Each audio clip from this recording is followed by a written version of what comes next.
Halo teman-teman, selamat datang di channel Eleven Story.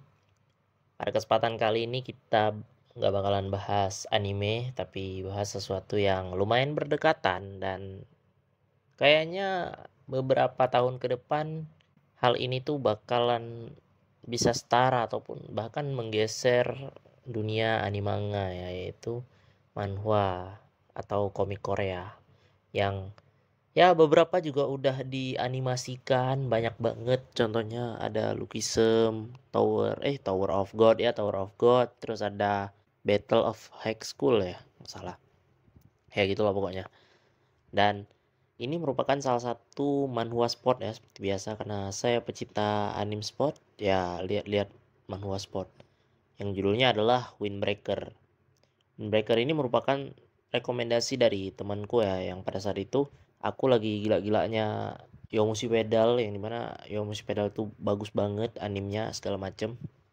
Terus temanku ngerekomendasiin ada nih manhwa yang bagus tentang sepeda juga, judulnya Windbreaker. Terus aku tanya apakah ini balapan individu atau tim. Oh, ada timnya. Dan setelah aku lihat keren gitu, ada kru-krunya segala macam, jadi kayak geng-geng motor tapi ini sepeda istilahnya gitu, dan ada kompetisinya. Tapi ada beberapa hal yang setelah ku baca aku jadi nggak menikmati, atau bahkan ini manhwa itu nilainya tuh 6/10 lah istilahnya. Karena kalau misalnya kita bilang jelek, nggak jelek-jelek banget, kok kita bilang bagus, sulit gitu. Kenapa? Ada beberapa alasan ya. Dan mari kita bahas di video ini. Yang pertama, awal-awal chapter atau awal-awal episode dari manhwa ini tuh sangat membosankan dan jauh banget dari unsur-unsur sports yang kompetisi gitu, kompetitif.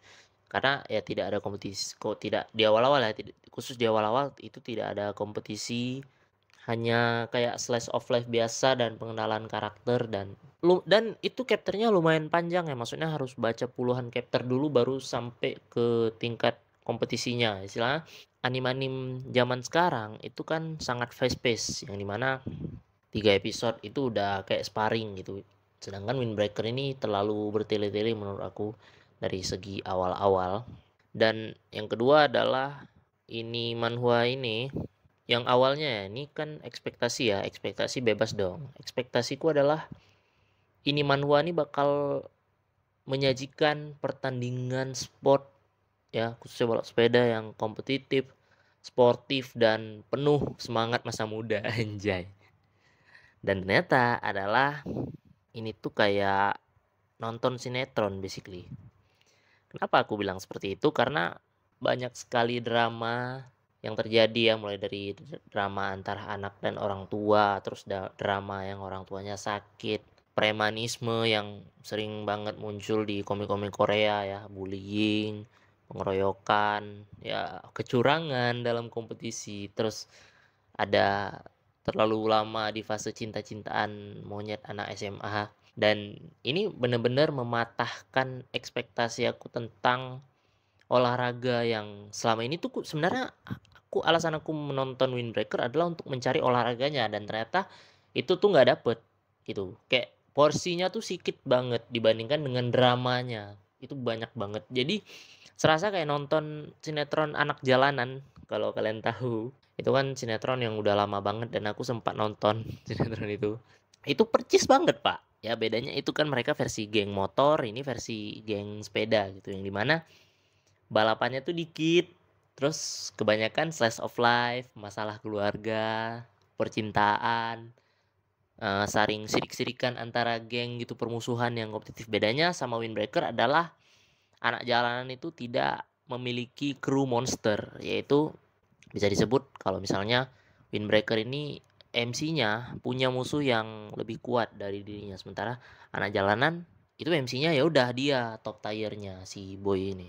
Dan sangat relate sekali dengan banyak sinetron di Indonesia ya, kalau misalnya kalian dulu penonton sinetron mulai dari MC-nya tuh mengingatkan kita pada Madun, yang dimana orang tuanya tuh nggak ngasih sesuatu yang sangat disukai sama MC-nya. Kalau Madun kan sama bolanya, kalau misalnya si Jahyun ini sama sepeda. Dan dimana ini sama banget gitu kejadiannya, kayak persis ada gini, orang tua utamanya ini nggak ngasih ya kan, suruh fokus belajar segala macam, dan ada pihak-pihak yang ngasih gitu, maksudnya dari pamannya atau saudaranya gitu yang ngasih percis gitu. Gua nggak tahu apakah autornya dari manhwa ini apakah terinspirasi dari Madun ya. Jadi seperti itu guys kira-kira. Tapi terlepas dari itu semua, banyak banget scene-scene olahraga, scene-scene bersepeda. Gua nggak ngomongin scene fightingnya segala macam, tapi gua di sini bahas scene bersepedanya karena gua menyukai itu. Yang jujur yang gue cari adalah itu, scene-scene bersepeda, balapan, adegan-adegan yang seru banget, walaupun kebanyakan individual skill daripada kerja sama tim. Beda banget sama Yomushi Pedal, walaupun konteksnya adalah balap yang dimana kita ngayuh sendiri, stamina sendiri, dan semangat sendiri, tapi yang musik pedal itu terasa banget individual skill, ada goalsnya yang dicapai per tiap individu gitu kan, dan semuanya itu berfungsi. Beda sama Windbreaker, terutama pada karakter Sally.